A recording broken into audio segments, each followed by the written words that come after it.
au tanaqudun baina al-ahkam, au kakuta eti kuna mgongano wa hukumu za Allah subhanahu wa ta'ala. Huku Allah subhanahu wa ta'ala anasema la taqrabu salata wa antum sukara, msikurubie swala mkiwa mmelewa, kwa maana ya kwamba yaruhusiwa kulewa, lakini ukifika muda wa swala hakikisheni pombe zenu na ulevi wenu umekutokeni katika vichwa vyenu.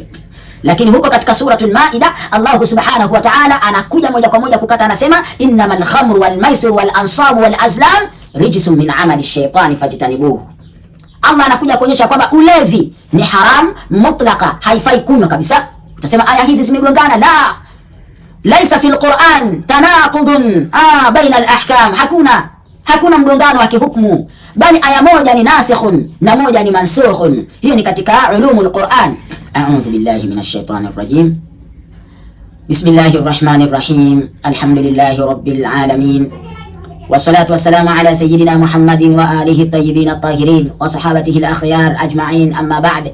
Assalamu alaikum wa rahmatullahi wa barakatuh. Ndugu yangu mtazamaji na mfuatiliaji wa vipindi vyetu hapa Abjad Academy, tunaendelea na kipengele chetu na kipindi chetu kinachozungumzia siri zilizojificha ndani ya suratu Yasin, na bado tupo katika aya ya pili katika kuidadavua na kuielezea. Katika kipindi cha tano, yani kipindi kilichotangulia, tulikuwa tukielezea mambo makuu matatu ambayo tungejifunza ndani ya aya hii ya pili, na alhamdulillah tuliweza kufanikiwa kujifunza jambo moja linalosema ni kwa nini Allah subhanahu wa ta'ala aitumie al-Qur'anul Karim kuwa ni sehemu ya kiapo chake kitukufu. Ni kwa nini? Na katika kipindi hichi cha sita, insha Allahu ta'ala, kwa taufiki ya Mwenyezi Mungu, tutajifunza swala lisemalo ni kwa nini Mwenyezi Mungu subhanahu wa ta'ala aisifu Qur'anul Karim kuwa na sifa ya hikma. Ni kwa nini? Ndugu yangu mtazamaji, juu ya kulijibu swala hili itatupasa kwanza tutafsiri neno al-Hakim kama lilivyokuja katika hii aya ya pili inayosema wal Qur'anil Hakim. Na hapo kuna akwali tatu kutoka kwa maulama wa tafsiri ya Qur'ani rahimahumullahu jamia. Na hapo kauli ya mwanzo wanasema ya kwamba al-Hakim imetumika katika aya hii kwa maana ya neno muhkam. Muhkam maana yake ni kupembua kitu na kukiweka bayana na kukiweka waziwazi. Kauli ya pili inasema al-Hakim imetumika katika aya hii kutokana na maana ya al-hikma. Al-hikma ina maana ya kukiweka kitu, kila kitu sehemu inayostahiki. Na kauli ya tatu inasema al-Hakim imetumika katika aya hii ikiwa na maana ya al-muallimu lilhikma, yani mwalimu anaifunza hiyo hikma. Naam.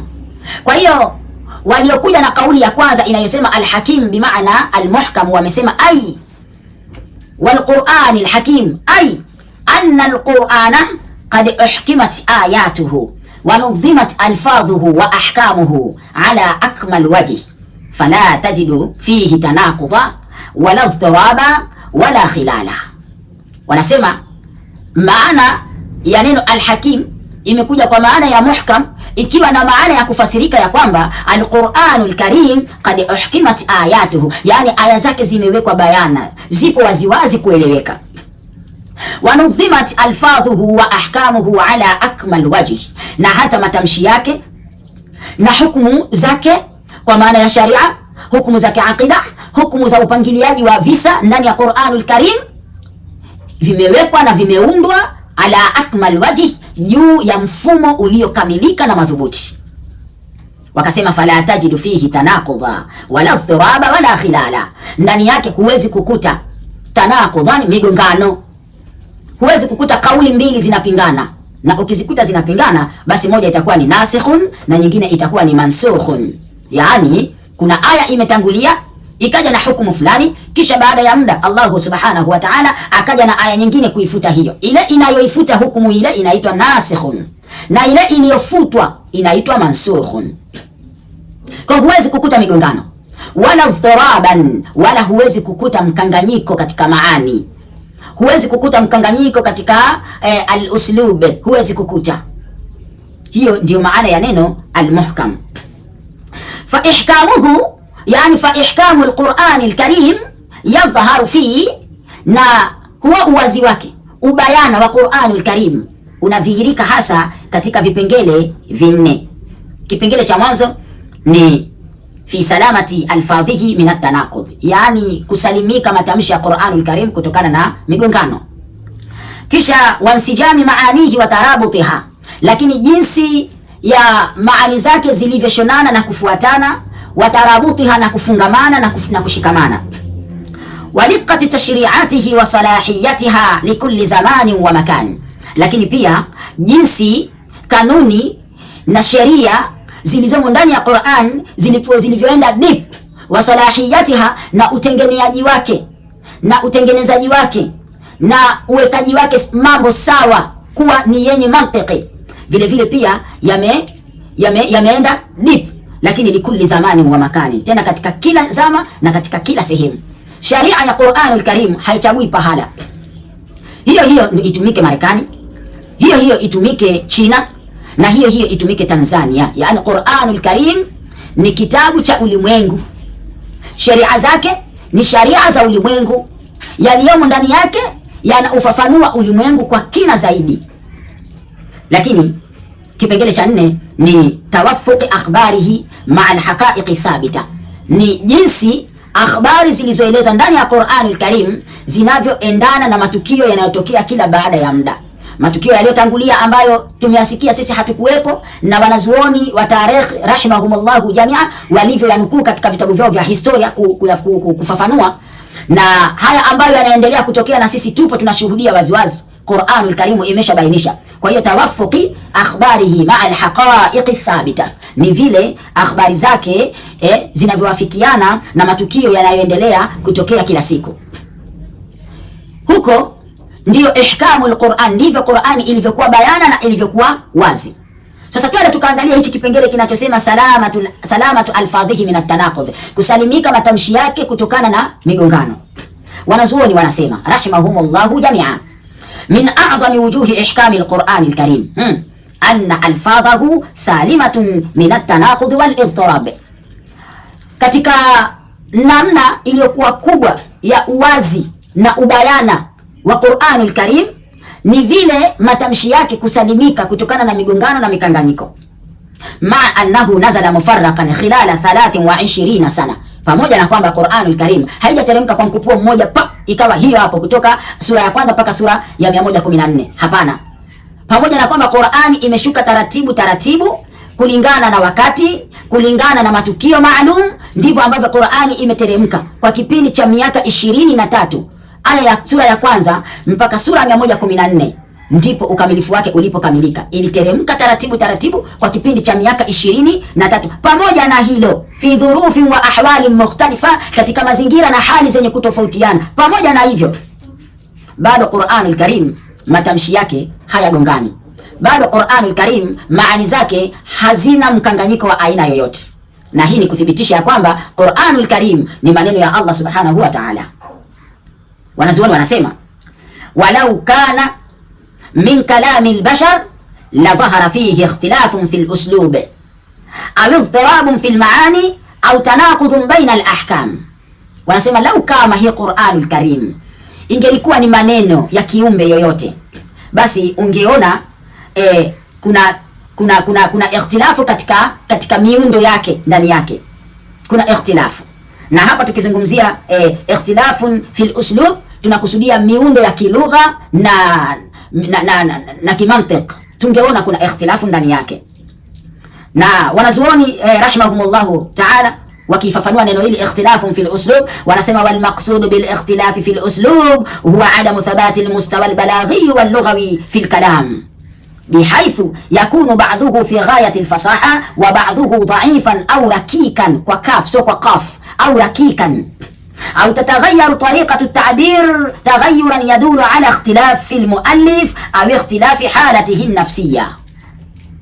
Wasikilize wanazuoni wakilifafanua neno ikhtilafun fil uslub, wanasema na makusudio ya kusema al-ikhtilafu fil uslub, tofauti ya kimuundo, wanasema huwa adamu thabati al-mustawa al-balaghi wal-lughawi, ni kukosekana kiwango cha kibalagha na cha kilugha, kukosekana fil kalam, katika maneno, bihaythu yakunu ba'dhuhu fi ghayati al-fasaha, kwa namna ambayo yawe baadhi ya maneno yamefikia kiwango kinachostahiki cha fasaha na balagha, yamefikia, lakini wa ba'dhuhu dha'ifan au rakikan, lakini baadhi yake yakawa hayajafikia kiwango cha ufasaha na ubalagha, hayajafikia. Utakuta katika vitabu ambavyo vinaandikwa na wanazuoni wetu rahimahumullahu ta'ala, si kwa maana ya kwamba hawajui, la, lakini utakuta mukaddima wake mwanachuoni ameanza kwa fasaha ya hali ya juu, lakini kadri kitabu vile kinavyoendelea kuandikwa, basi ufasaha unafanya nini? Unapungua.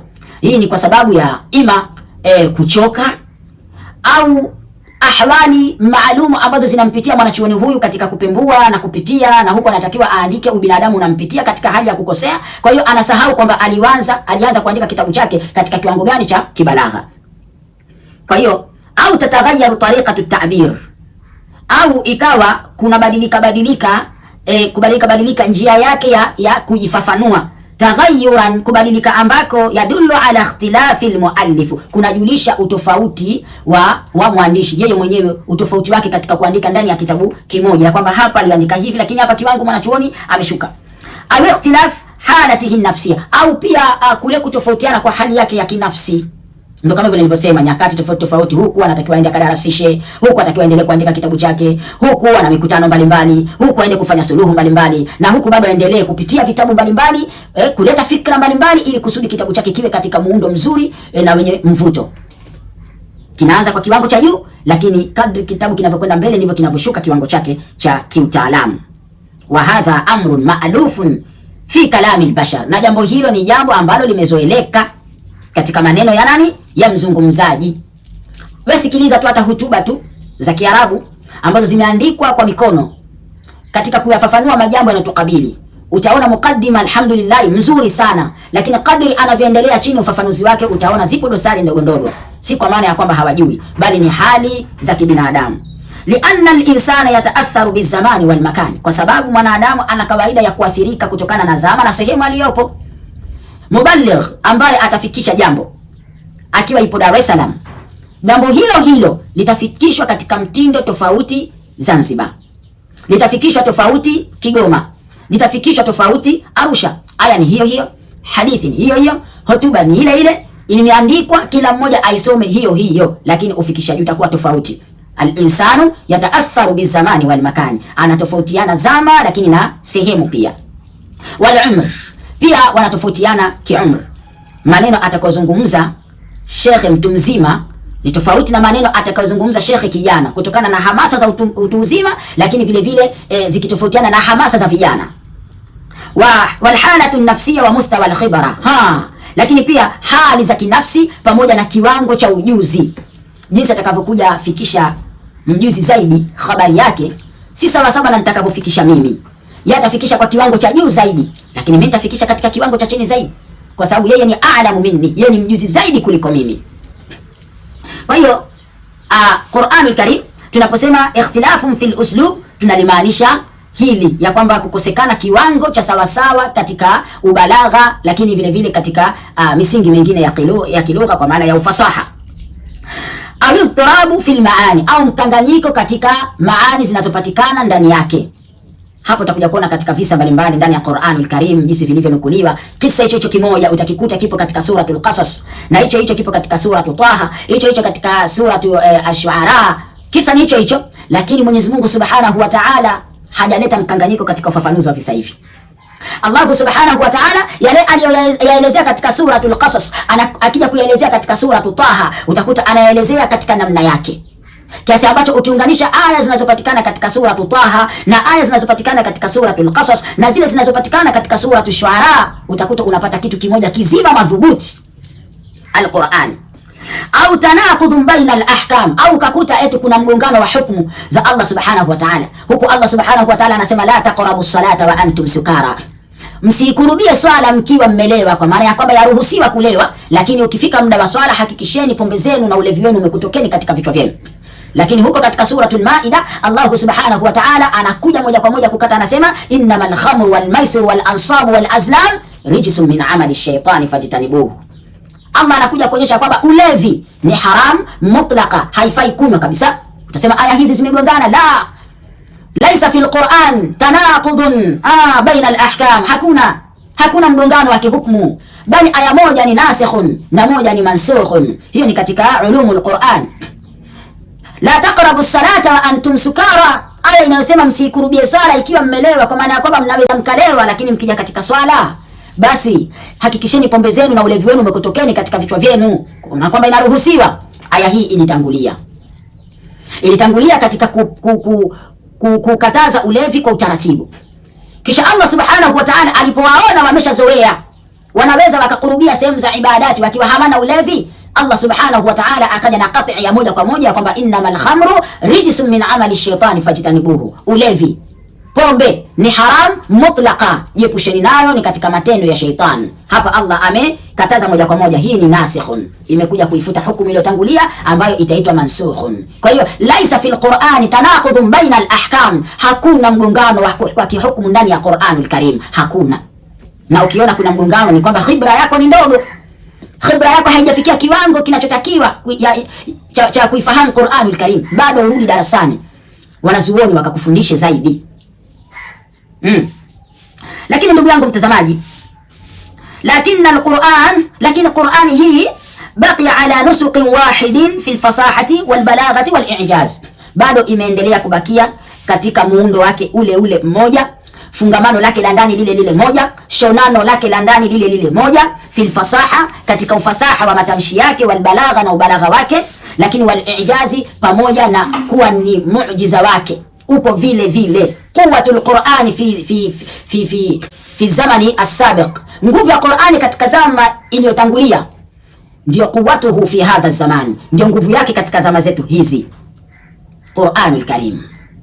Kwa hiyo moja ya kuwa ni Qur'ani ni muhkam, moja yake ni salamatu alfadhihi min at-tanaqud, ni yale matamshi yake kusalimika, kuepukana na migongano.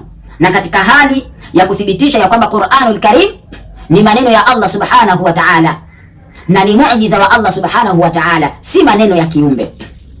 Katika sura ya 4 aya 82 Allah subhanahu wa ta'ala anasema, afala yatadabbaruna alquran walau kana min indi ghairi llahi lawajadu fihi ikhtilafan kathira. Allah anasema afala yatadabbaruna alquran, hivi hawaizingatii hii Qur'ani? Hivi hawaitafakari hii Qur'ani jinsi ilivyoundwa, jinsi ilivyotengenezwa, jinsi Mwenyezi Mungu alivyopanga yaliyomo ndani yake? Hawaangalii mfumo wa yale yaliyomo ndani ya Qur'anul Karim katika maneno yake. Hata ukiisoma huitambui maana yake, kuna ladha fulani ya raha unaipata ndani ya moyo. Watu hawaizingatii, wakatambua walau kana min indi ghairi llahi lawajadu fihi ikhtilafan kathira, wakatambua ya kwamba lau kama haya maneno yaliyoko ndani ya Qur'anul Karim ni maneno kutoka kwa kiumbe asmi, ni kiumbe na si Mwenyezi Mungu Subhanahu wa Ta'ala, wangekuta tofauti nyingi ndani yake, kwa sababu viumbe wanatofautiana khibra zao, viumbe wanatofautiana hali zao, viumbe wanatofautiana amakini zao. Kwa hiyo kitabu cha kiuchumi kilichoandikwa Marekani hakiwezi kufanana na kitabu cha kiuchumi kilichoandikwa Tanzania, kwa sababu uchumi wa Marekani na uchumi wa Tanzania unatofautiana sana. Hukumu zilizotengenezwa Marekani haziwezi kufanana na hukumu zilizotengenezwa Tanzania, kwa sababu watu wa Marekani na watu wa Tanzania ahwali zao ni tofauti. Wa Tanzania kuna hali yake katika kuwaongoza, na wazungu wa Kimarekani kuna hali yake katika kuwaongoza. Kwa hiyo walau kana min indi ghairi llah, lau kama kitabu hiki kingekuwa hakitoki kwa Mwenyezi Mungu, basi wangekuta tofauti nyingi, kwa sababu wangeona mbona kinatofautiana na sehemu tunazoishi sisi. Lakini pia wangeona mbona hakiendani na nyakati, kitabu hiki kinahitaji marekebisho. Lakini sio Qur'anul Karim, kipo ala akmal wajhi, kimekamilika mfumo wake. Wanaziona anatuambia wa hadhihi al-aya tu'addu min aqwa al-adilla ala ihkam al-Qur'an, na aya hii ndiyo huzingatiwa zaidi na kuchukuliwa zaidi kuwa ni dalili yenye nguvu zaidi juu ya kuonyesha ihkam al-Qur'an, yani ubayana na uwazi wa Qur'anul Karim. Idh ja'ala Allahu intifaa al-ikhtilaf burhanan ala annahu min indihi subhanahu, kwa sababu ndani yake Mwenyezi Mungu Subhanahu wa Ta'ala ameshaweka ahkamu za kuonyesha ya kwamba hii Qur'ani haikubali kuwa na ikhtilafu, kwa dalili za waziwazi kuonyesha ya kwamba ni maneno kutoka kwake Allah Subhanahu wa Ta'ala. Na ndio maana Allah Subhanahu wa Ta'ala akasema wal Qur'anil Hakim innaka laminal mursalin, na hapa kwa hii Qur'anul Karim, hakika wewe ni mtume, hakika wewe ni miongoni mwa waliotumwa. Ndugu yangu mtazamaji, katika siri kubwa iliyojificha ndani ya aya hii ni kuhusu kiapo chake. Ndani ya sura hii siri kubwa iliyojificha ipo katika aya ya pili inayosema wal Qur'anil Hakim. Hiki kiapo hiki Tutakuja kufafanua katika kipengele chake cha kueleza fadhila za aya hii, fadhila za kipekee, ambapo hapo ndo kuna siri zilizojificha ndani ya aya hii ya pili ya sura Yasin. Nikujuze ndugu yangu mtazamaji, kama tungekuwa tunatambua hasa yale yaliyojificha ndani ya aya hii na tunatambua yale yaliyojificha ndani ya sura Yasin kwa ujumla, bali ingelitutosha kufanya kila kitu katika ulimwengu huu. Subhanallah, hiyo ndio Qur'anul Karim. Kwa hiyo ndugu yangu mtazamaji, katika kuchambua kipengele hichi salamatu alfadhihi min at-tanaqudh, bado kuna vipengele vinne ambavyo vinapapanua kipengele hiki, kwa sababu hiyo katika hiyo salamatu alfadhi al-Qur'an al-Karim min at-tanaqudh, tutakuja tusome kipengele kinachosema insijamu maanihi wa tarabutiha, napo kuna vipengele vinne. Kipengele cha mwanzo ni wujuhu ni al-insijamu fil aqida, kisha kuna al-insijamu fit tashri'i, kisha kuna al-insijamu al-qasas al-Qur'ani, kisha kuna at-tarabut baina as-suwar wal ayat. Hivi vyote ni vipengele muhimu na vya msingi, hatutakiwi kuvikosa katika kipindi kinachofuata. Qur'ani ni tamu, ukielezea hautaki hata umalize. Khairul kalam ma qalla wa dalla. Assalamu alaykum wa rahmatullahi wa barakatuh.